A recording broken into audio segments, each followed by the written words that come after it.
Okay, so this is how I mix vocals like Kurtains.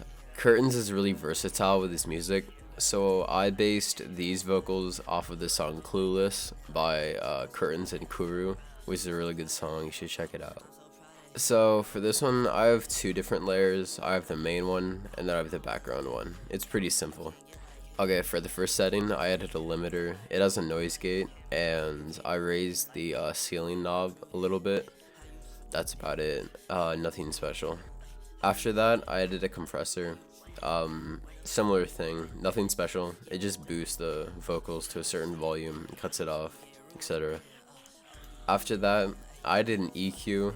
This one cuts off some of the low ends because I found that this certain frequency is very loud in your, like, if you're recording in a room that isn't like soundproofed well, this certain frequency will be pretty loud and will mess with your vocals. So I cut that off, and I also cut off just the general low ends too and boosted some of the highs. After that, I added another EQ. It cuts off some of the low mids and regular mid frequencies, and also cut off the low ends once again and boosted the highs. After that, I added a sound getizer. It's on the D setting, one of the best settings in my opinion, and I turned it about a quarter way. Okay, so I'm using Auto-Tune Artist. Once again, I bought it.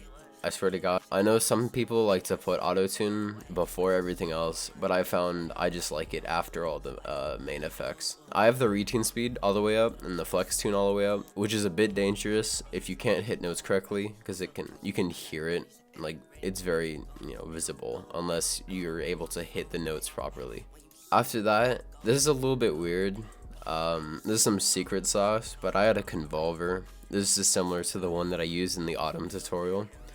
It kind of sounds like delay in a way, but you can just hear the vocals echo as it plays. And after that, I have an actual delay, which is on basic settings. It's on ping pong though. Okay, so for the background layer, it's the exact same settings as the first layer, nothing different, except I added a stereo enhancer.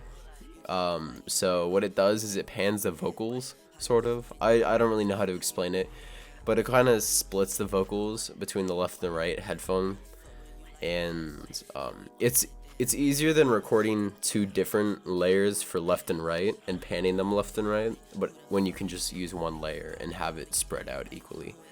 For the actual recording, it's not too complicated. I just have two layers per bar, one set to the main and one set to the background, obviously. So for the main one, I recorded like this. Outside light all the time now.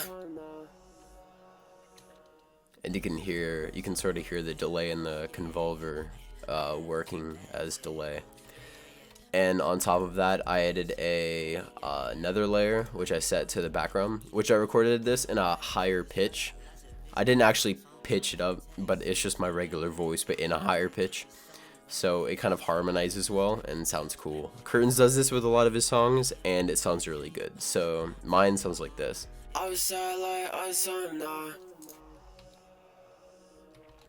And same thing, you can hear the convolver and the delay. So all together, I recorded a couple bars, and they sort of sound like this. Outside light all the time now. Try to get the best of me, put my life in lockdown. Do you see me somewhere somehow? I'm not a puppet, don't fucking.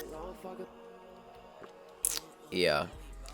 So once you did that and you layered your vocals and you mixed it and everything, this is optional, but you can export it as an MP3 and then speed it up again and then drop it back in. And I know Kurtains doesn't do this with all his songs, but he does it with some of his songs. This is a common thing that a lot of hyperpop artists do. And once you're done with everything, it should sound like this.